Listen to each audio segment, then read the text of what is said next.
Bonjour à tous, voici une nouvelle capsule vidéo, toujours dans le thème couleur et image et qui s'intitule matière colorée.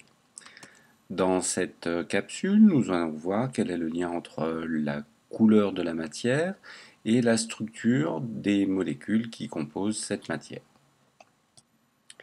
Cette capsule sera divisée en deux parties. Une première partie, comment interpréter la couleur des matières colorées, c'est-à-dire comprendre d'où vient la couleur des objets, si cette couleur est toujours la même. Donc voilà, notre flamboyant, d'où vient la couleur rouge de ses fleurs, la couleur verte de ses feuilles et le bleu de la mer. Dans une deuxième partie, nous verrons quelle est la structure des molécules d'espèces colorées. Première partie, donc, comment interpréter la couleur des matières colorées. Donc, dans un premier temps, nous allons nous intéresser aux différentes matières colorées. Donc, on distingue essentiellement deux substances responsables de la couleur des différents objets, les pigments et les colorants. Donc voici les pigments, voilà sur un étal de marché en Inde, différents pigments qui permettent de colorer des vêtements par exemple. Et puis les colorants alimentaires qu'on va trouver par exemple dans les macarons. Les matières colorées sont utilisées depuis très longtemps, depuis l'Antiquité. On en trouve les traces dans les grottes, sur des peintures rupestres. À l'époque, donc, les hommes utilisaient des ocres, des terres. C'était des matières colorées minérales.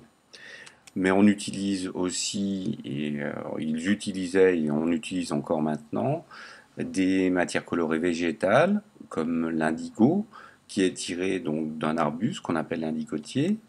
Cet indigo, les Touaregs l'utilisaient et l'utilisent encore régulièrement pour teindre leurs différents vêtements. On trouve aussi des matières colorées extraites d'animaux, notamment des insectes comme le kermès, dont on va extraire une teinture rouge écarlate, ou alors la cochenille par exemple. L'extraction de ces colorants à partir de substances naturelles est souvent longue et difficile. C'est pour ça que, à partir du milieu du XIXe siècle, certains chimistes se sont penchés sur la question et ont essayé de synthétiser ces colorants en laboratoire. Un des premiers colorants qui a été synthétisé, c'est la moévéine par l'anglais Perkins. Et donc ça a été une révolution dans la chimie industrielle et progressivement donc les produits de synthèse ont remplacé les substances naturelles. Jusqu'à maintenant, on appelait une espèce organique une espèce qui était issue de la nature.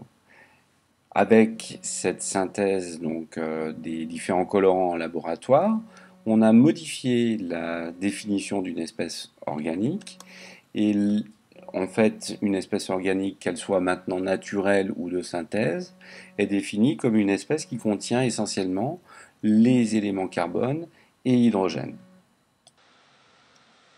La principale différence entre les colorants et les pigments est leur solubilité. En effet, les colorants sont des espèces qui sont solubles dans le milieu qu'ils colorent, notamment les bonbons. Les colorants alimentaires qu'on utilise pour les bonbons sont solubles dans la gélatine qu'on utilise pour fabriquer les bonbons. Les pigments, eux, sont insolubles dans le milieu qui les contient. C'est-à-dire qu'on va les lier avec des huiles ou des résines pour notamment fabriquer des peintures. Nous allons voir maintenant d'où vient la couleur des matières colorées. Un objet est visible à condition que la lumière qu'il diffuse arrive jusqu'à notre œil. Un petit rappel, la lumière blanche est une lumière polychromatique, c'est-à-dire qu'elle est constituée de plusieurs lumières de différentes couleurs. Ces différentes lumières colorées, on les retrouve dans le spectre de la lumière blanche que je vous ai remis sur le diaporama. Nous verrons en physique, en TP, qu'il y a trois couleurs primaires, le rouge, le vert et le bleu. Alors un objet éclairé en lumière blanche, ce qui est le cas la plupart du temps, va absorber une partie des lumières colorées qu'il reçoit. Et donc diffuser les autres lumières colorées.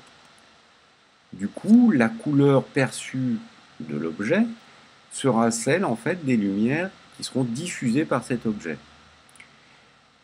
Comme certaines lumières ont été absorbées, et ben c'est ce qu'on appelle la synthèse soustractive. Un petit exemple pour illustrer cette synthèse soustractive.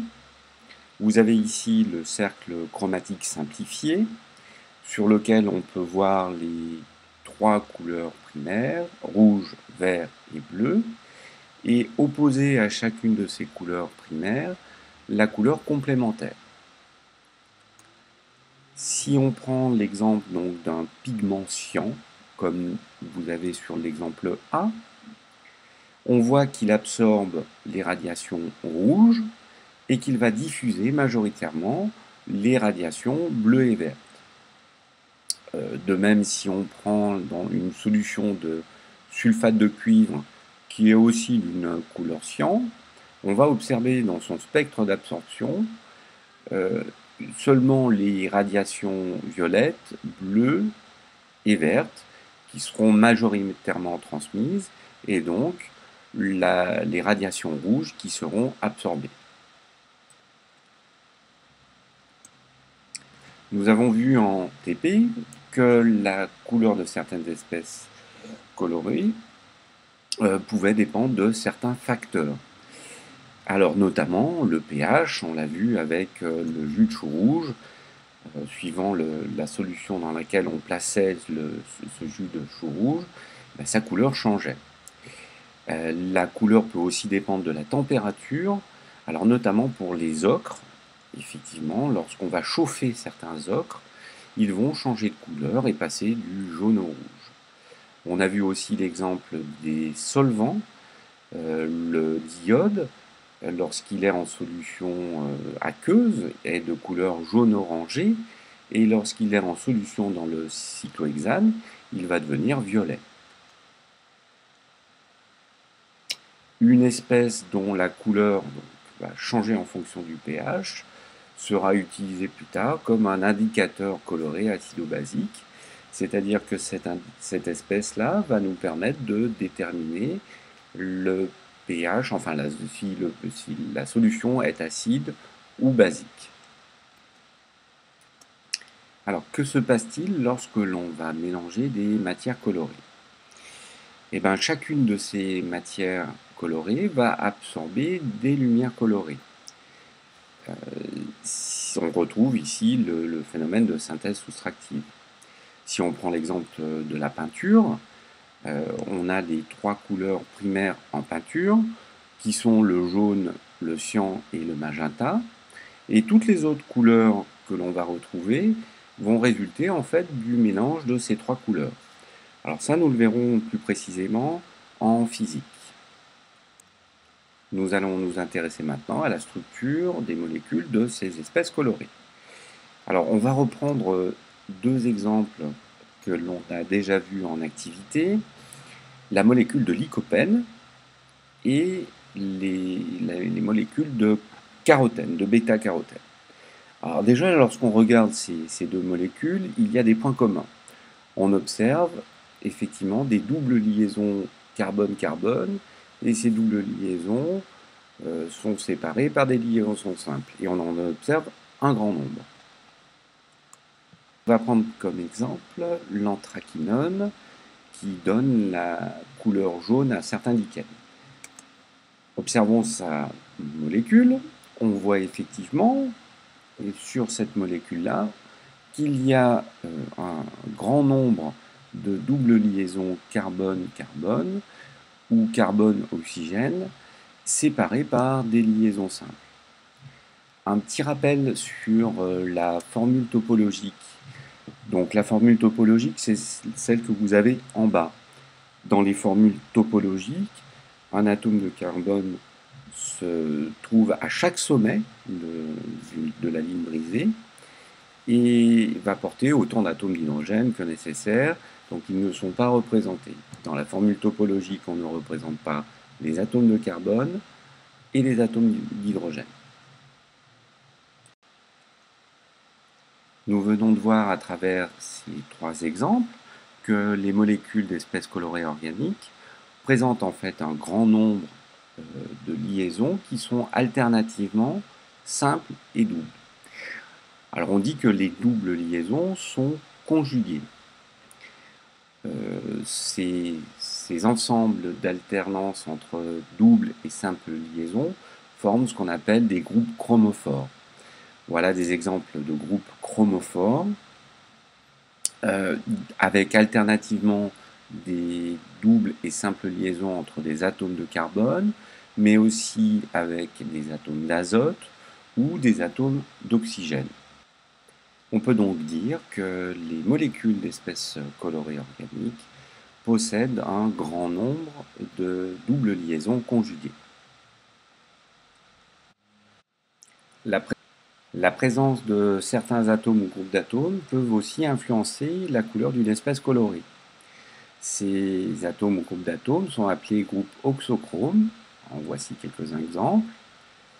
Et nous allons le constater sur deux exemples. Nous allons reprendre la molécule d'anthraquinone que l'on a vue tout à l'heure et une molécule qui a une structure similaire, la molécule d'alizarine. La molécule d'anthraquinone, vue tout à l'heure, est responsable de la couleur jaune de certains lichens. La molécule d'alizarine, on la trouve dans les racines de Garance et va permettre d'extraire une matière colorée qui est rouge. On voit bien donc deux couleurs différentes pour deux molécules qui ont quasiment la même structure moléculaire. On voit juste qu'il y a la présence de deux groupes oxochromes hydroxyle, OH, que l'on trouve en plus sur la molécule d'alizarine. La présence de ces deux groupes oxochromes va changer la couleur de la molécule et va donc passer du jaune pour l'anthraquinone au rouge pour la molécule d'alizarine.